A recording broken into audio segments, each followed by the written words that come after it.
Ladies and gentlemen, gather round! Have you ever heard of a car that practically had a mind of its own? I'm not talking about the time I tried to parallel park in a tight spot and my car seemed to get more stubborn with every attempt. No, I'm talking about a car that could literally mess with its own builders. Let me tell you about the Carcraft Dream Rod. And trust me, this isn't just some flashy custom car. Oh no, it's got history, style, and a remote control that could drive anyone crazy. Literally. Now, before we go any further, if you haven't subscribed yet, do me a favor and hit that button below. You don't want to miss out on the coolest stuff coming your way, like this crazy ride I'm about to tell you about. So go ahead, smash that subscribe button, and let's get rolling. So, the Carcraft Dream Rod. This beast was born in the year 1961, not in some futuristic car laboratory or some designer's wild fever dream, but through the collective minds of Carcraft magazine. Those guys weren't messing around. They started sketching what would become one of the most bizarre and iconic custom cars ever created.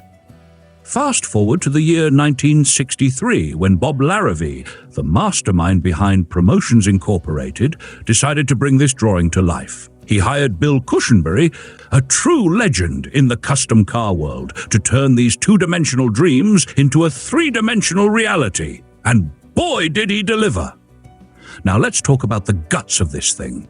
The Dream Rod was built on a 1952 Jowett Jupiter chassis, and while that sounds like a rare piece of machinery, Bill Cushenbery made it work like a charm. Up front, it had a Volkswagen torsion bar. He used the front fenders and doors from a 1960 Pontiac, upper rear quarter panels from a 1960 Chevrolet Corvair, and even the rear window from a 1957 Borgward Isabella sedan turned upside down. Can you imagine what this thing looked like?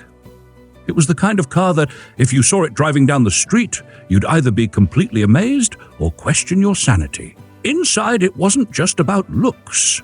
The dashboard was a 1958 Mercury, which Bill restyled, and there was a 1959 Lincoln ashtray for that extra touch of class.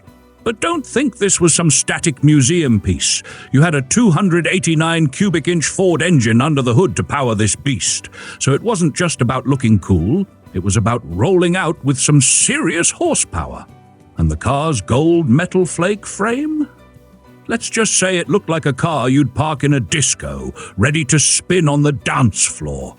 But here's where things get fun. Bill Cushenbery wasn't just some serious car builder, he liked to have a little fun too.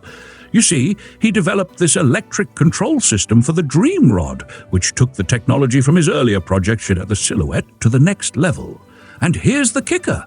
This system was remote controlled. So, while Bill was enjoying a coffee across the street, he'd casually flip a switch and boom, he'd mess with the poor workers back at the shop. Imagine the chaos when you're sanding down a body panel and suddenly a hood pops up, or a door flaps open like a ghost has just entered the scene. Priceless.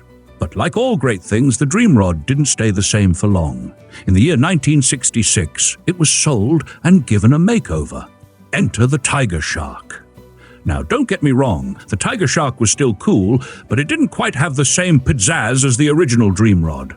The roof scoops were closed, the rear was stretched, and a few other changes were made. But it wasn't the same. Sometimes you just can't improve on perfection, right?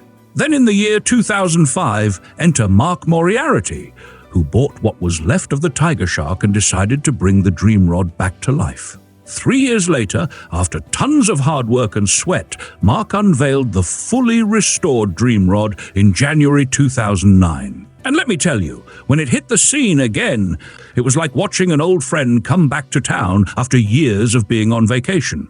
The restoration was spot on, and people were buzzing about it all over again. Now, if you're into cars like I am, the Dream Rod isn't just a car. It's a part of history. It's a testament to the creativity and wild spirit of the 1960s, a time when people weren't afraid to break the mold and build something that made a statement. Thanks for hanging with me, and until next time, keep your wheels spinning and your heart racing.